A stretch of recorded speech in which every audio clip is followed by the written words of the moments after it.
Welcome to Swami Vivekananda institute और स्वागत है आप सभी का स्वामी विवेकानंद इंस्टीट्यूट में। और आज के इस वीडियो लेक्चर में हम बात करेंगे सीडीपी के जो 2023 में पेपर आया है आपका सीटेट का, ठीक है, उसके सीडीपी सेक्शन की बात करेंगे, मिलकर के देखेंगे, पेपर का एनालिसिस करेंगे कि किस तरह के क्वेश्चन आपसे लास्ट में अभी जो ऑफलाइन पेपर हुआ था आपका 2023 वाला लास्ट वाला, उसमें पेपर किस तरीके का आया था उसके बारे में डिस्कस करेंगे। उसके क्वेश्चंस को इन डेप्थ एनालिसिस करेंगे, हर एक टॉपिक को अच्छे से जो क्वेश्चन का है उसको समझने की कोशिश करेंगे और देखते हैं कि आज के इस वीडियो लेक्चर में हम कितना कवर अप कर पाते। ठीक है, एक बात आप लोगों को पता है कि है ना, जब भी आप सीटेट के पेपर के लिए प्रिपेयर कर रहे हो तो ये बात बहुत अच्छे से याद रखना है कि आपको पीवाईक्यूज को देख कर चलना है। ठीक है, आपकी जितनी भी स्टडीज होगी वो पीवाईक्यू को देख करके ही होगी। अगर आप पीवाईक्यू मिस कर रहे हैं और आप कितनी भी पढ़ाई कर रहे हैं तो ये बेनिफिशियल नहीं होगी। और जितने भी लोग सीटेट को वास्तव में सीरियसली प्रिपेयर करना चाहते हैं वो आज से जो जबकि आपके पास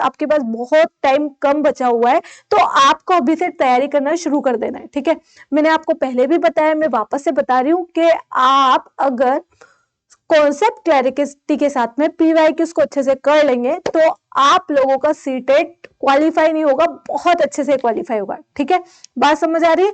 तो दो फॉर्मूले मैं आप लोगों को देना चाहती हूँ, एक तो कॉन्सेप्ट की क्लैरिटी और नंबर 2 जो है वो है पीवाईक्यू। जब हम इतना कर लेंगे, प्रैक्टिस कर लेंगे, then CTET will be ours, right? ठीक है, चलते शुरुआत करते हैं आज की क्लास की। हम पेपर डिस्कस कर रहे हैं 2023 का जो कि अभी लास्ट में आया था, उसके क्वेश्चंस को डिस्कस करेंगे, सीडीपी के सेक्शन की बात कर रहे हैं। इसके अलावा मैं और भी सब्जेक्ट के अलग अलग सेक्शंस को यहाँ पे डिस्कस जरूर करूंगी।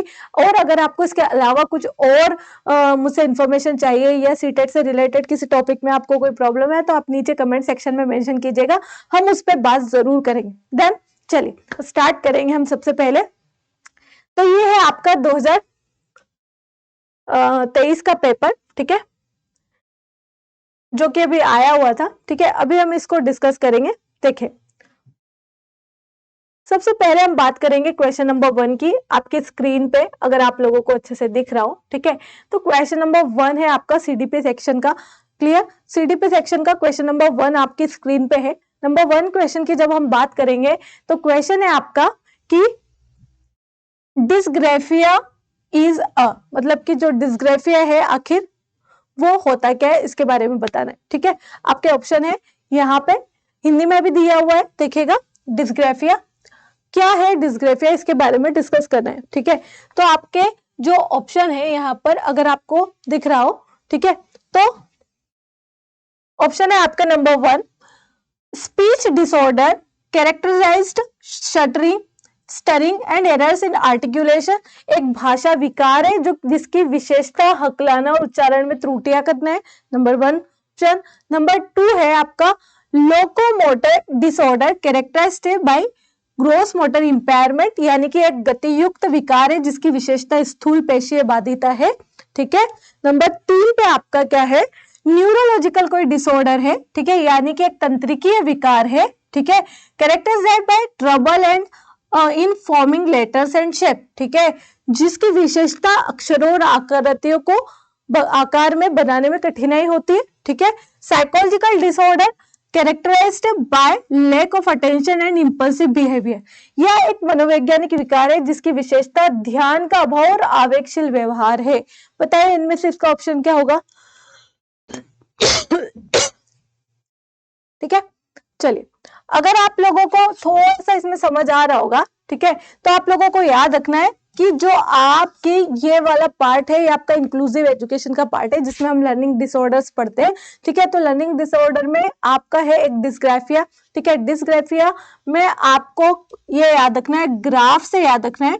ग्राफ का मतलब वो क्या होता है, ग्राफ पे हम कुछ प्लॉट करते हैं, कुछ लिखते हैं।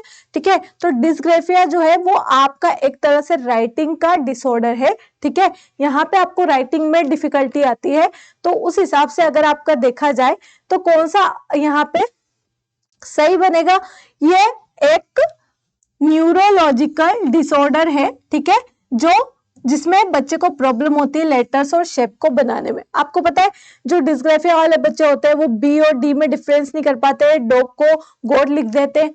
ठीक है, अगर आपने तारे जमीन पे मूवी देखी है ना, उसको हालांकि उसको डिसलेक्सिया होता है बट उसको लेटर्स के बारे को समझने में भी डिफिकल्टी होती है। Getting the point? तो याद रखिएगा मेन चीज जो है आपका ये वाला डिस्ग्राफिया जो है आपका, वो कौन सा डिसऑर्डर है? इसका आंसर हो जाएगा आपका neurological disorder characterised by trouble in forming letters and shape, मतलब कि एक तंत्र की विकार है जिसकी विशेषता है और आकार को बनाना, ठीक है, और ये है। तो ये वाला आंसर आपका जो है नंबर 3 वाला आंसर आपका क्या हो जाएगा? सही हो जाएगा। डन। होपफुली आपको समझ आया होगा डिस्ग्राफिया। चलो इसके अलावा क्या क्या है कमेंट सेक्शन में बताइएगा। डिस्ग्राफिया तो आपका राइटिंग से रिलेटेड डिसऑर्डर है जिसमें शेप समझ नहीं आते हैं, ठीक है, बच्चा ठीक से अक्षर लिख नहीं पा रहा है, ठीक है, तो ये हो गया। बताइएगा डिसकैलकुलिया क्या होता है, डिसलेक्सिया क्या होता है, इसके बारे में आप नीचे कमेंट करके बताइएगा कि डिसकैलकुलिया क्या होगा, डिस्ग्राफिया क्या, सॉरी डिसलेक्सिया क्या है और अफेजिया क्या है। इन तीनों के बारे में आप नीचे कमेंट सेक्शन में मेंशन करके बताइएगा, ठीक है। चलते हैं हमारे नेक्स्ट क्वेश्चन की तरफ। नेक्स्ट क्वेश्चन आपका बोलता है the approach to educating gifted children which moves them through curriculum at an usually rapid pace is known as, यानी कि जो प्रतिभावान बच्चे हैं उनको शिक्षित करने का उपागम जो उन्हें असामान्य रूप से तीव्र गति से पाठ्यचर्या के माध्यम से आगे बढ़ाता है, क्या कहलाता है? यानी कि जो गिफ्टेड चिल्ड्रन होते हैं जिनका आईक्यू कितना होता है 130 140 के आसपास होता है, ऐसे बच्चों को जब आप करिकुलम सिखा रहे हो, ठीक है, तो सिखाने के बाद में उनके अंदर क्या हो रहा है, असामान्य रूप से तीव्र गति से पाठ्यचर्या के माध्यम से आगे बढ़ा रहा है, ठीक है, उनको क्या कर रहा है, वो चीज आगे बढ़ा रहा है जो नॉर्मल पाठ्यक्रम जो है उससे उसके कंपैरिजन में। तो बताना है कि इस चीज को क्या बोलते हैं, ठीक है। Number 1 differentiated instruction, number 2 enrichment, number 3 acceleration, number 4 है आपका इमर्जन, ठीक है। तो इसका आंसर होगा आपका एसिलरेशन, मतलब कि जो कुछ भी चीजें ये कर रहे हैं उसे त्वरण हो रहा है, गति में वर्धन हो रहा है, गति क्या हो रही है, बढ़ रही, बच्चे की सीखने की गति क्या हो रही है, एकदम से फास्ट हो रही है। और आपको पता है कि जो प्रतिभावान बच्चे होते हैं या फिर जो गिफ्टेड चिल्ड्रन होते हैं उनके लिए नॉर्मल करिकुलम से पढ़ाई नहीं होती है, उनके लिए एक एनरिच करिकुलम बनाया जाता है जिससे उनकी क्षमता का, उनकी कैपेबिलिटी का भरपूर यूज किया जा सके, ठीक है। गिफ्टेड चिल्ड्रन वो चिल्ड्रन होते हैं जिनकी बुद्धि लब्धि 130 या 140 होती है, ठीक है। याद आई बात, समझ आ रही है मेरी, ठीक है। एक बार और देखिएगा the approach to educating gifted children which moves them through curriculum at an unusually rapid pace is known as, मतलब अनयूजुअल असामान्य रूप से उनकी गति को बढ़ा देगी सिखाने की, उसके लिए जो उनका एजुकेशन सिस्टम है उसको क्या बोलते हैं, किस तरह से वो एजुकेशन या करिकुलम उसको क्या कर रहा है, एक्सिलरेट कर रहा है, उसके बारे में बताना है। तो बेसिकली जब बच्चों की गिफ्टेड चिल्ड्रन के हिसाब से अगर कोई चीज बनाई जा रही है तो आप लोगों को हमेशा याद रखना है कि गिफ्टेड चिल्ड्रन के हिसाब से जो करिकुलम रेडी किया जाता है वो इस तरह से रेडी किया जाता है कि जो उनकी क्षमता है, उनके आईक्यू, हाई आईक्यू है जो है उसका भरपूर इस्तेमाल किया जा सकता है, वो उस आईक्यू से जितना सीख सकता है, ठीक है, फास्टली वो सब सीखा जा सके। इसलिए इसका आंसर क्या होगा, एक्सीलरेशन, यानी कि वृद्धि। होपफुली आप लोगों को ये बात समझ आ रही होगी, ठीक है। चलते हैं नेक्स्ट क्वेश्चन की तरफ जो कि है आपका, ये देखिए, ये आपका थर्ड क्वेश्चन है, ठीक है। बताइएगा इसका आंसर क्या होगा। तो सबसे पहले अगर बात करेंगे हम teachers who are working towards inclusive classroom, ये कीवर्ड हो गया। कौन सा क्लासरूम है यहाँ पे, समावेशी कक्षाओं की दिशा में काम कर रहे हैं जो शिक्षक उन्हें चाहिए कि, मतलब वो लोग या वो शिक्षक जो एक इंक्लूसिव क्लासरूम में काम कर रहे हैं, पढ़ा रहे हैं, तो उनको क्या करना चाहिए उसके हिसाब से क्वेश्चन है। चलिए आप पढ़िए और इसका आंसर कीजिए।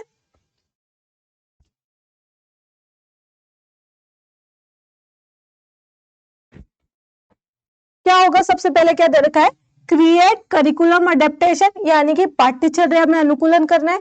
सबसे पहले इंक्लूसिव एजुकेशन होती क्या है, इंक्लूसिव क्लासरूम क्या होता है, इंक्लूसिव क्लासरूम वो क्लासरूम होता है जिसमें जहां पर सभी तरह के बैकग्राउंड के, सभी तरह के कल्चर के, सभी तरह के आईक्यू के, हर तरह के बच्चे एक ही क्लास में बैठ करके सीख रहे होते हैं, ठीक है।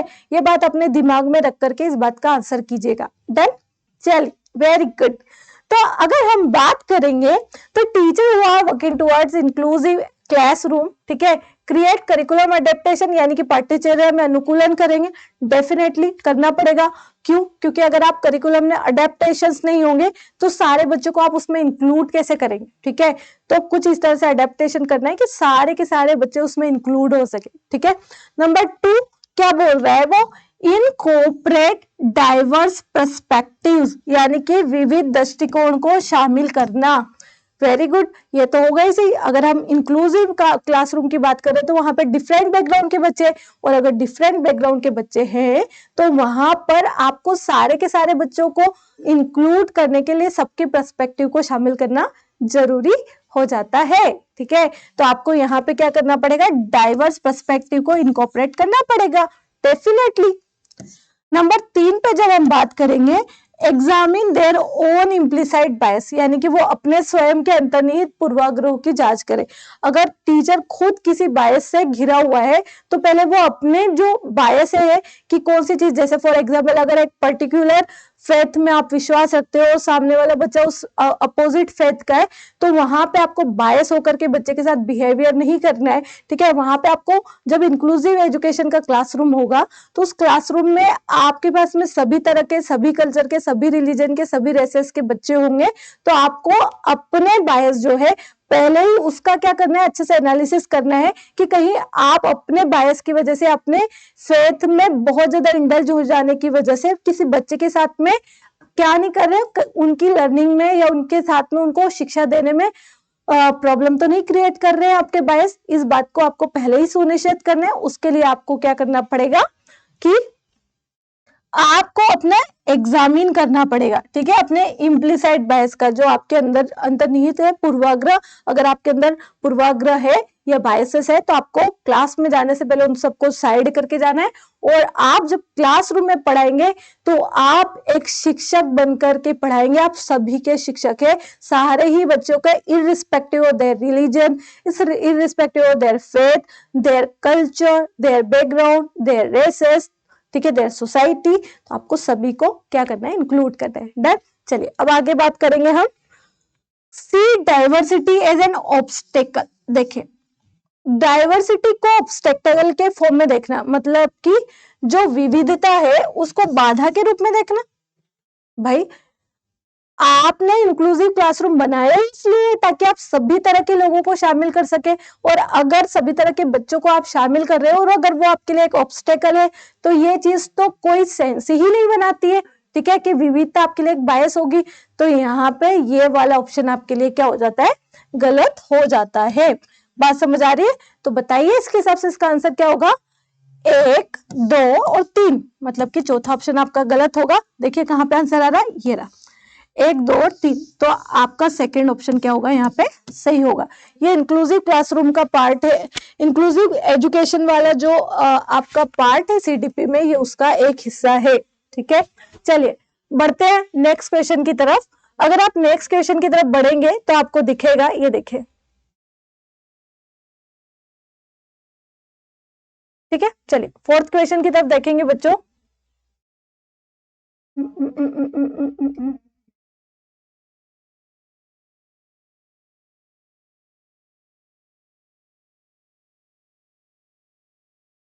ठीक है, थोड़ा सा और इसको चेंज करेंगे हम लोग।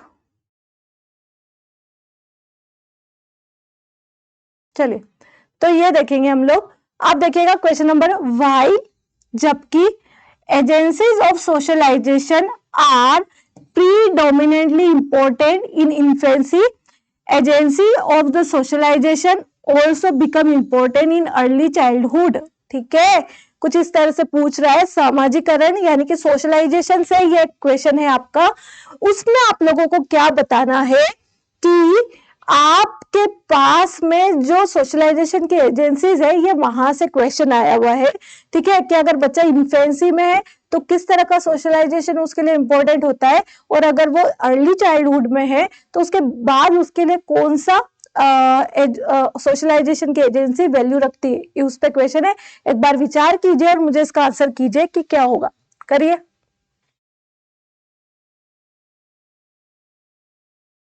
बताइए, पहला ऑप्शन है आपका टर्शरी, ठीक है, दूसरा है आपका प्राइमरी सेकेंडरी, सेकेंडरी प्राइमरी या सेकेंडरी टर्शरी, ठीक है।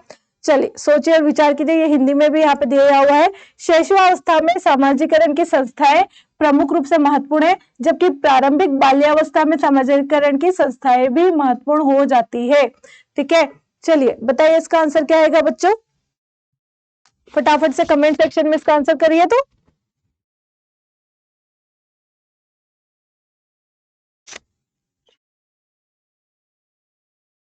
चलिए याद रखना है आप लोगों को, शैशवावस्था में जब बच्चा बहुत ज्यादा छोटा होता है, तो आपको पता है जैसे बच्चा जन्म लेता है तो अगर उसकी सोशलाइजेशन की प्रोसेस शुरू होती है तो उसके माता पिता जो है वो उसकी सबसे पहले सोशलाइजेशन का कारक बनता है। तो उनकी सोशलाइजेशन की एजेंसी जो होती है वो प्राइमरी एजेंसी होती, ठीक है। जो पेरेंट्स है, बच्चे के जो पेरेंट्स है उसकी प्राइमरी सोशल एजेंसी होते हैं, ठीक है। वेर जब बच्चा बड़ा हो जाता है यानी कि अर्ली चाइल्डहुड में आता है तो फिर बच्चा कहाँ जाता है, स्कूल में जाता है, टीचर से सीखता है, ठीक है, अलग अलग लोगों से मिलता है, दोस्तों से मिलता है, उनसे सीखता है। तो ये सब लोग क्या बनाते हैं, सेकेंडरी एजुकेशन की सेकेंडरी सॉरी आपकी सेकेंडरी एजेंसी बनाते हैं, किसकी, आपकी सोशलाइजेशन की। Getting the point. तो इसका आंसर क्या होगा आपका, बताइए। वाइल प्राइमरी यहाँ पे आएगा, प्राइमरी यानी कि प्राथमिक एजेंसी जो है सोशलाइजेशन की वो प्रीडोमिनेटली इंपॉर्टेंट होती है इन्फेंसी में, और सेकेंडरी जो है आपकी वो किस में इंपॉर्टेंट हो जाती है, आपकी सोशलाइजेशन जब बच्चा कहाँ पे आता है, अर्ली चाइल्डहुड में। जब बच्चा अर्ली चाइल्डहुड में आता है तो सेकेंडरी एजेंसी इंपॉर्टेंट हो जाती है। जब पहले शिशुअवस्था में होता है तो प्राइमरी एजेंसी सोशलाइज जो कि उसके पेरेंट्स होते हैं वो इंपॉर्टेंट होते हैं। डन, चलिए ओके डन, होपफुली समझ आई होगी इतनी बात। चलिए चलते हैं आगे की तरफ, हम लोग नेक्स्ट क्वेश्चन पे मूव ऑन करेंगे। चलिए ये आपका नेक्स्ट क्वेश्चन है, ठीक है, होपफुली आपको दिख रहा होगा अच्छे से। चलिए जब हम इसकी बात करेंगे तो इसमें क्या होगा आपका, देखिएगा। चलिए अकॉर्डिंग टू लेवाइगोस्की की थ्योरी पे क्वेश्चन है, बहुत इजी क्वेश्चन है जिसको आपको बहुत ध्यान से समझना है और करना है। अगर आप लोगों ने वाइगोस्की की थ्योरी पढ़ी होगी तो आपसे ये आंसर बहुत इजीली बन जाएगा, ठीक है। वाइगोस्की के अकॉर्डिंग क्या बताना है वो देखेगा। पहला क्वेश्चन में ये ऑप्शन बोल रहा है, ठीक है, सोशल फैक्टर इन्फ्लुएंस लैंग्वेज, मतलब कि सोशल फैक्टर जो है वो भाषा को प्रभावित करते हैं बट नॉट कॉग्निटिव डेवलपमेंट। लेकिन किसको प्रभावित नहीं करते, कॉग्निटिव डेवलपमेंट यानी कि सज्ञानात्मक विकास को प्रभावित नहीं करते, सामाजिक कारक वाली, ठीक है। चलिए एक पॉइंट हुआ। दूसरा ये बोल रहा है कि कॉग्निटिव डेवलपमेंट जो है वो फैसिलिटेट करते हैं लैंग्वेज डेवलपमेंट को। मुझे एक बात बताइए, कॉग्निटिव डेवलपमेंट की बात तो वाइगोस्की करते नहीं, पियाजे ने किया, ठीक है। तो लैंग्वेज, कॉग्निटिव डेवलपमेंट लैंग्वेज के लिए फैसिलिटी प्रोवाइड करता है, ये बात तो हमको पियाजे ने कही है, ठीक है। तो ये वाला आंसर तो इसका हो ही नहीं सकता, क्योंकि ये बात तो कौन कहते हैं, हमको पियाजे कहते हैं, ठीक है। तो ये वाली चीज जो है ये आपका आंसर नहीं हो सकती, ठीक है, क्योंकि ये वाइगोस्की के अनुसार नहीं होता है, ये पियाजे के अनुसार होता है। डन। हिंदी वाले बच्चे हिंदी में देख लीजिएगा, हिंदी में भी मैंने इसका आंसर दिया है, यहाँ पे देखिए। सज्ञानात्मक विकास भाषा विकास को सुगम बनाता है, ये वाली बात आपको पियाजे ने कही। डन। चलिए थर्ड देखेंगे, language development and cognitive development advance independent from each other, मतलब कि जो भाषा विकास और सज्ञानात्मक विकास है वो एक दूसरे से स्वतंत्र रूप से विकसित होते हैं। तो ऐसा कोई भी जरूरी नहीं है कि ये दोनों क्या होंगे, अलग अलग तरीके से विकसित होंगे। क्लियर, बात समझ आई। ये एक दूसरे से इंडिपेंडेंट नहीं होते, बेसिकली एक दूसरे पर इंटरडिपेंडेंट होते, ठीक है। तो ये वाला आंसर भी आपका नहीं हो सकता। चौथा अगर हम बात करेंगे, लिखा है language development facilitate cognitive development, यानी कि भाषा विकास जो है वो आपके सज्ञानात्मक विकास को सुगम बनाता है, और यही बात आपकी वाइगोस्की ने कही है। तो इस हिसाब से इसका आंसर क्या हो जाएगा बच्चों, इस हिसाब से इसका आंसर होगा आपका वाइगोस्की, यानी कि चौथा आंसर, है ना, याद रखिएगा। यही बात बोलते हैं ना लेवाइगोस्की, क्या बोलते हैं, लेवाइगोस्की बोलते हैं कि बच्चे में भाषा पहले आती है, विचार बाद में आता है, यानी कि language leads to thought. Clear, तो हमेशा याद रखना, लेवाइगोस्की जब भी बात होगी तो लैंग्वेज पहले और कॉग्निटिव डेवलपमेंट या डेवलपमेंट बाद में। पियाजे इसका उल्टा बोलते हैं, पियाजे ने कहा है कि पहले कॉग्निटिव डेवलपमेंट होगा यानी कि पहले क्या होगा, आपका विचार आएंगे, उसके बाद भाषा आती है। ठीक है, तो होपफुली आप लोगों को मेरी बात समझ आ रही होगी। चलते हैं आगे की तरफ। अगला क्वेश्चन जो है आपका वो है, देखिएगा, लॉरेंस कोलबर्ग की थ्योरी है आपकी। कोलबर्ग की थ्योरी से क्वेश्चन आया था। क्वेश्चन क्या था, सुनिए। क्वेश्चन था आपका,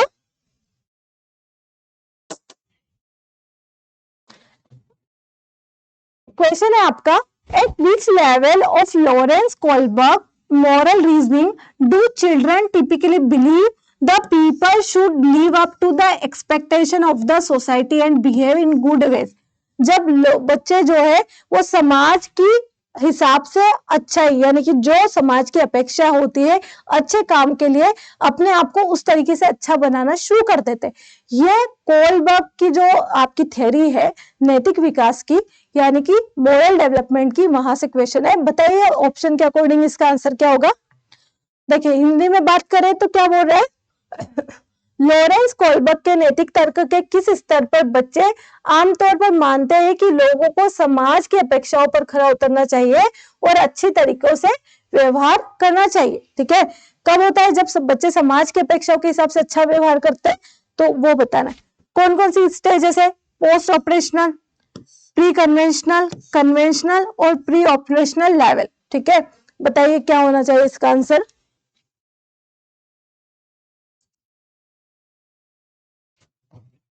बताइए आपके हिसाब से इसका आंसर क्या होगा। चलिए हम डिस्कस करेंगे बच्चों। तो याद रखिएगा, कोलबर्ग जो लॉरेंस कोलबर्ग है, उन्होंने अपना जो मॉरल डेवलपमेंट की बात की है, मॉरल डेवलपमेंट की 3 लेवल दिए हैं और 6 स्टेजेस दी है।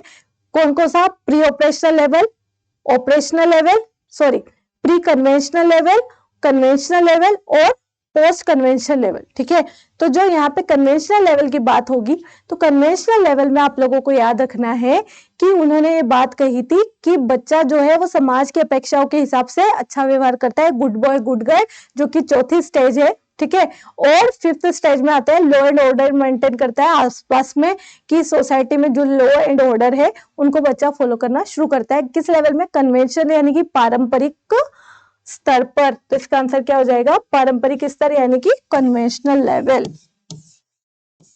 ठीक है, याद रखिएगा इन्होंने कितने लेवल दिए, इन्होंने 3 लेवल दिए हैं और 6 स्टेजेस दी है आपकी। ठीक है, कितनी स्टेजेस दी आपको, स्टेजेस कितनी दी बच्चों, इन्होंने 6 स्टेजेस दी। ठीक है, ये आपको पढ़ना है, बहुत इंपॉर्टेंट है, आने वाले टाइम में भी यहाँ से क्वेश्चन जरूर आएंगे। डन, चलिए अगला क्वेश्चन देखेंगे बच्चों हम। चलिए ये है आपका अगला क्वेश्चन। इसको देखने से पहले मैं यहाँ पे इसको क्लीन कर देती हूँ।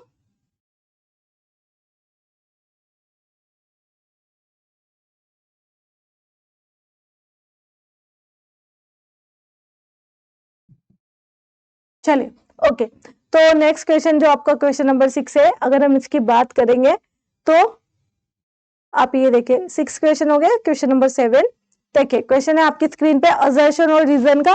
देखिए असर्शन और रीजन के क्वेश्चन बहुत ज्यादा इजी होते हैं, इनसे डरने की आपको कोई जरूरत नहीं है। एक बात याद रखना, जब भी असर्शन और रीजन की बात होगी तो आप लोगों को हमेशा याद रखना है कि पहले ध्यानपूर्वक दोनों ही जो स्टेटमेंट है उनको देखना है। उसके बाद ये देखना है, पहले नंबर पे चेक करना है कि क्या दोनों स्टेटमेंट सही बात कर रहे हैं नहीं कर रहे। फर्स्ट स्टेज, जब आपको लग जाता है कि नहीं दोनों स्टेटमेंट जो है वो सही बात कर रहे हैं, तो उसके बाद ये देखेगा कि जो असर्शन है यानी कि कथन है वो कारण को फॉलो करता है या नहीं करता है। ठीक है, तो आप पहले असर्शन पढ़ेंगे, उसके बाद क्योंकि लगा करके देखेंगे। ऐसा होता है क्योंकि, फिर रीजन पढ़ के देखेगा। अगर क्योंकि या बिकॉज लगा करके आप सेंस बनाएंगे और बात सही बन रही होगी, यानी कि क्योंकि का आंसर अगर आपका रीजन दे रहा होगा कि, तो आप लोगों का आंसर जो है वो होगा असर्शन और रीजन दोनों सही है, और रीजन जो है वो असर्शन की सही व्याख्या करता है या उसको सही तरीके से एक्सप्लेन कर रहा है। तो आप लोगों को ये बात याद रखनी है। देखिए कैसे होगा, मेरे साथ सीखिए, डोंट वरी, घबराइए नहीं। टफ लगती है चीजें, याद रखना, एकदम नहीं समझ आता है, सब कुछ किसी को नहीं आता है पहले से, एक बात अपनी लाइफ में याद रखिएगा, जब भी आप पढ़ने बैठे और पढ़ते टाइम आपको ऐसा लग रहा है कि ये भी समझ नहीं आ रहा है या ये क्वेश्चन नहीं बन रहा है, कहीं पे दिक्कत आ रही है ना, तो इट्स टोटली ओके। आप ये मत समझिए कि यार मतलब कि मुझसे नहीं होगा या मुझे आता नहीं है या मेरा IQ कम है या मैं तो कर ही नहीं सकती या सकता, ठीक है, ऐसा कुछ नहीं होता है। आप याद रखिएगा, जितने भी लोग होते हैं जो भी किसी भी फील्ड में सक्सेस होते हैं ना, तो उन सब के साथ में सेम सिचुएशन होती है। वो पहले फेल होते हैं, पहले कंफ्यूज होते हैं, पहले उनको कुछ समझ नहीं आता है, लेकिन वो क्या करते हैं, पेशेंस रखते हैं, और पेशेंस रखने के बाद चीजों की बार बार प्रैक्टिस करते हैं। तो अगर आप भी पेशेंस रखेंगे, चीजों को धीरे धीरे शांत दिमाग से समझेंगे, तो आप इसको इजीली कर ले जाएंगे। ये कोई बहुत बड़ा फिनोमिना नहीं है। होपफुली आप लोगों को मेरी बात समझ आ रही होगी। चलते हैं आगे की तरफ। देखिए, ये है आपका क्वेश्चन नंबर 7। असर्शन ये बोल रहा है, यानी कि अभिकथन क्या बोलता है, सुनिएगा। अभिकथन आपका बोल रहा है,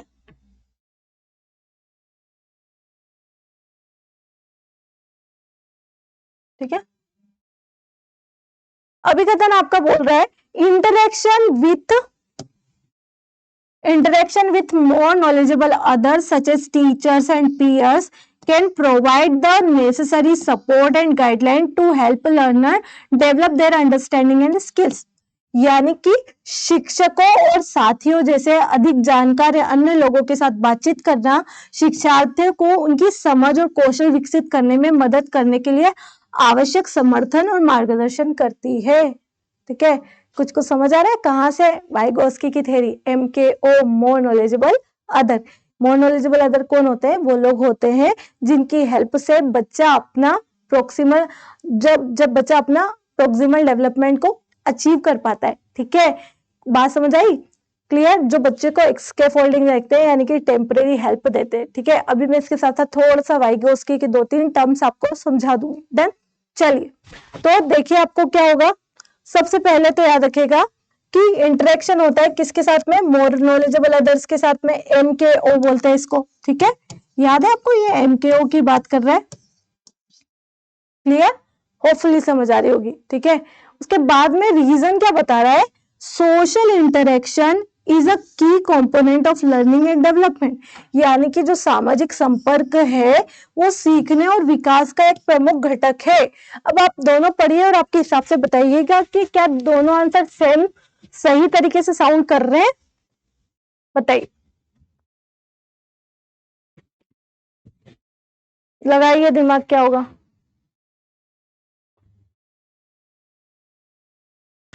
चलिए, बेसिकली क्या होता है बच्चों, ध्यान से सुनिएगा कि आपका जो है इंटरेक्शन, यानी कि इंटरेक्ट करना किसके साथ में? मोर नॉलेजेबल लोगों के साथ में। तो अगर हम वाइगोस्की के अकॉर्डिंग देखें, तो वाइगोस्की के अकॉर्डिंग जब आप मोर नॉलेजेबल अदर से, यानी कि जो आपसे ज्यादा जानकार है किसी चीज में, उस इंसान की, उस पर्सन की, उस व्यक्ति की हेल्प लेते हैं, उसकी मदद लेते हैं, तो उसकी वजह से आप अपनी स्किल्स में, अपने नॉलेज में अपग्रेड करते हैं। आपको उनकी नॉलेज क्या करती है? फैसिलिटेट करती है, मदद करती है। Getting the point?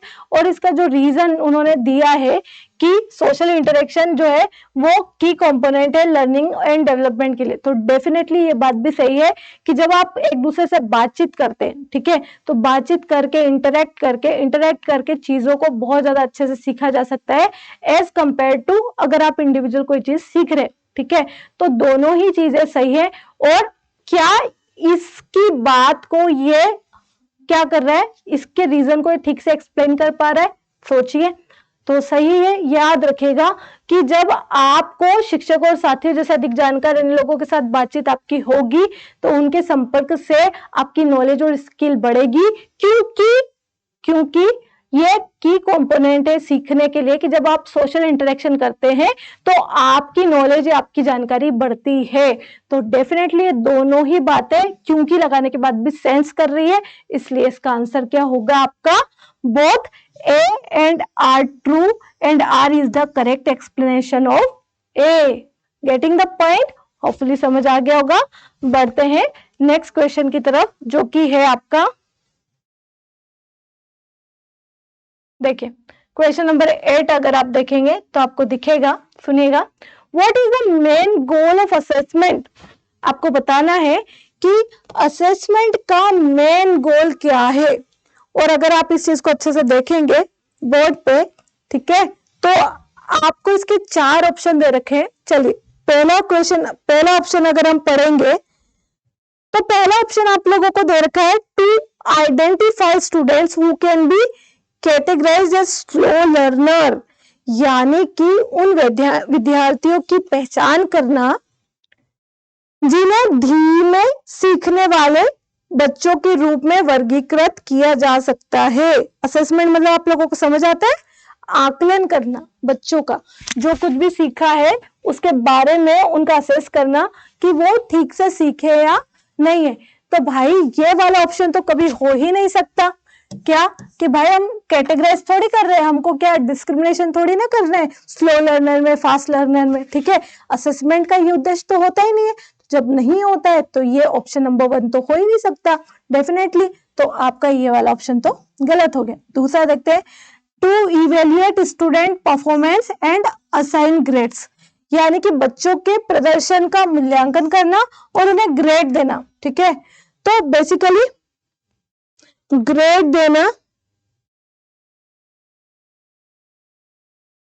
तो आपका उद्देश्य होता नहीं है कि सिर्फ आप उनको ग्रेड दे रहे हो, खाली मार्क्स दे रहे हैं कि अच्छे ग्रेड्स आ रहे, कम ग्रेड्स आ रहे। अच्छे बुरे ग्रेड से लर्निंग का कोई कनेक्शन नहीं है, ठीक है। बात समझ आ रही है, क्लियर। तो यहाँ पे ये वाला मकसद भी आपका नहीं होगा।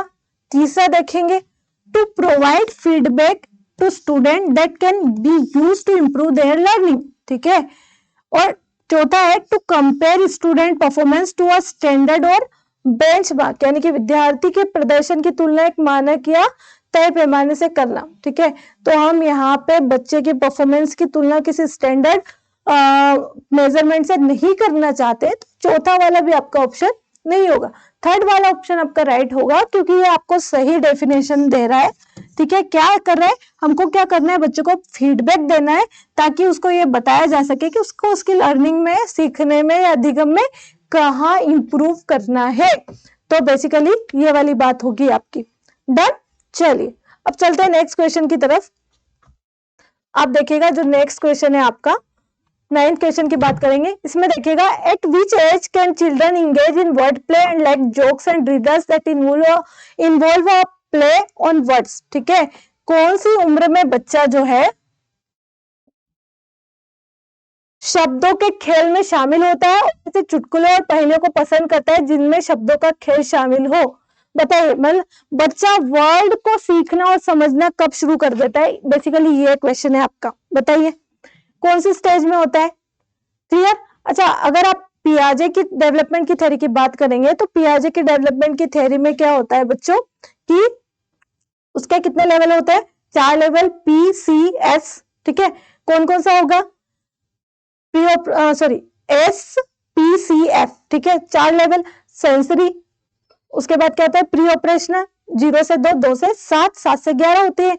बात समझ आ रही है। शब्दों के खेल बच्चा कब समझता है, बताइए कौन से स्टेज में समझेगा, 12 ईयर में नहीं, 12 ईयर में नहीं समझेगा।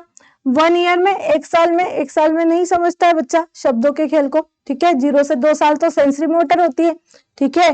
तो यहाँ पे आपका आंसर क्या आना चाहिए, 3 इयर्स भी नहीं होगा, 7 इयर्स में बच्चा वर्ड सिंबल से करना है, यानी कि जब बच्चा कितने साल का होगा, आपका 7 साल का होगा, ठीक है। यानी कि आपका बच्चा 7 to 11 इयर्स का होगा। देन क्या होगा, वो लाइक जोक्स और riddles that involve a play on words, जो बच्चों का शब्दों का खेल है उसमें पार्ट लेता है। बच्चों को चुटकुले में इंटरेस्ट आता है, छोटी छोटी स्टोरीज में इंटरेस्ट आता है, बेसिकली ये वो वाली स्टेज है। डन। चलिए, मतलब कि कॉन्क्रीट ऑपरेशनल की मेनली ये स्टेज है अकॉर्डिंग टू पियाजे, ठीक है। चलिए चलते हैं अगले क्वेश्चन की तरफ। होपफुली यहां तक समझ आया होगा आपको।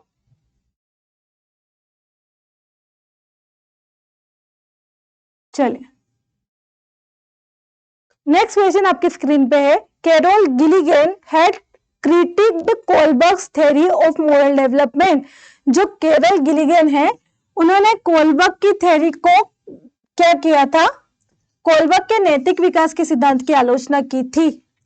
कोलबर्ग के नैतिक विकास की आलोचना क्यों की थी, उसका बेस बताना है, ठीक है, क्लियर। चलिए, तो अगर हम बात करेंगे सबसे पहले from a social cognitive perspective यानी कि सामाजिक संज्ञानात्मक दृष्टिकोण से, फ्रॉम अ फेमिनिस्ट पर्सपेक्टिव यानी कि नारीवादी दृष्टिकोण से। चौथा है आपका for not giving adequate importance to genetic factor से, यानी कि आनुवंशिक कारकों को पर्याप्त महत्व न देने से। अगला है आप लोगों का for using case study as the research method, यानी कि केस अध्ययन को अनुसंधान पद्धति के रूप में उपयोग करने के लिए। देखो गिलिगन जो थी वो कोलबर्ग की स्टूडेंट थी, ठीक है। उन्होंने कोलबर्ग की थ्योरी को क्रिटिसाइज किया था कि ये जो थ्योरी है वो जेंडर बायस्ड है, यानी कि सिर्फ मेल के ऊपर की गई रिसर्च के आधार पर बनाई गई थ्योरी है, इसमें फीमेल्स को इन्वॉल्व नहीं किया गया, ठीक है। तो उस हिसाब से इसका आंसर आपका होगा from a feminist perspective. Clear, याद रखिएगा कैरल गिलिगन ने कोलबर्ग की थ्योरी को किस बेसिस पे क्रिटिसाइज किया था, तो फेमिनिस्ट पर्सपेक्टिव से किया था, नारीवादी दृष्टिकोण से किया था। उनके अकॉर्डिंग उन्होंने अपनी रिसर्च सिर्फ मेल पे की थी, मेल को ही पार्टिसिपेंट बना के, सब्जेक्ट बना करके अपनी थ्योरी को प्रपोज किया था, बाकी चीजें उन्होंने नहीं देखी थी। स्पेशली फीमेल, उनका मानना था कि फीमेल का मोरल डेवलपमेंट का कॉन्सेप्ट अलग होता है, मेल का मोरल डेवलपमेंट का कॉन्सेप्ट अलग होता है। तो मेल पे की गई रिसर्च के आधार पे फीमेल पे भी उस चीज को जनरलाइज कर देना ये ठीक नहीं है। तो ये उनका बेसिकली उनका कॉन्सेप्ट था, किसका, गिलिगन का, कोलबर्ग की थ्योरी। डन, चलिए चलते हैं नेक्स्ट क्वेश्चन की तरफ। ये आपका आज का लास्ट क्वेश्चन है, इसके आगे के क्वेश्चन हम नेक्स्ट क्लास में देखेंगे। चलिए चलिए जब हम बात करेंगे बेसिकली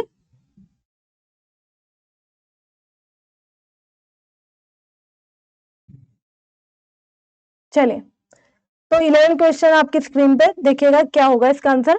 चलिए सबसे पहले अगर हम बात करेंगे तो होगा one of the main characteristic of pre operational through according to Jean पियाजे is which where refers to the tendency to focus on the one aspect of situation and neglect others। यानी कि जीन पियाजे के अनुसार पूर्व संक्रियात्मक चिंतन की मुख्य विशेषताओं में से एक है जो किसी स्थिति के एक पहलू पर ध्यान केंद्रित करने और दूसरे की उपेक्षा करने की प्रवृत्ति को संदर्भित करता है। इसका आंसर बताना है आपको। कौन सी स्टेज की बात, कहां से क्वेश्चन है, पियाजे की थ्योरी से, कॉग्निटिव डेवलपमेंट की थ्योरी से। को कितनी स्टेजेस दी थी, मैंने अभी आपको बताया था 4 stages, sensory motor, pre operational, operational यानी कि कौन सा ऑपरेशनल, कॉन्क्रीट ऑपरेशनल और फॉर्मल ऑपरेशनल। जो आपकी सेंसरी मोटर होती है वहां पे बच्चा अपने सेंसेस के थ्रू सीखता है और ऑब्जर्वेशन वहां का वर्चू होता है। जब बच्चा प्री ऑपरेशनल में पहुंचता है तो यहाँ पे बच्चे में सिंबॉलिक थॉट डेवलप होना शुरू होती है, ठीक है। इसके साथ साथ यहाँ पे बच्चे में बहुत सारी चीजें डेवलप होती है, उसमें एक चीज याद रखिएगा, यहाँ पे बच्चे में ईगो सेंट्रिज्म डेवलप होता है। इसके अलावा सेंट्रेशन आता है, ठीक है। सेंट्रेशन क्या होता है कि बच्चा एक टाइम में एक चीज पे फोकस करता है, बाकी की चीजों को नेग्लेक्ट कर देता है, यानी कि एक टाइम में एक से ज्यादा चीजों पे वो फोकस नहीं कर पाता है, ध्यान नहीं दे पाता है, ठीक है। ये कौन सी स्टेज का वर्चू है, ये प्री ऑपरेशनल का है। तो बताइए इसके हिसाब से इसका आंसर क्या होगा। बेसिकली कॉजेशन नहीं होगा, ठीक है, सेंट्रेशन होगा, डिसेंट्रेशन कोई वर्ड नहीं है अभी के लिए, ट्रांसडक्शन नहीं होगा, ठीक है। तो बेसिकली आंसर क्या हो जाएगा, दूसरा यानी कि केंद्रीय। क्लियर, होपफुली आपको आज की क्लास समझ आई होगी। इसके आगे के क्वेश्चन जो है हम वो नेक्स्ट क्लास में डिस्कस करेंगे, ठीक है।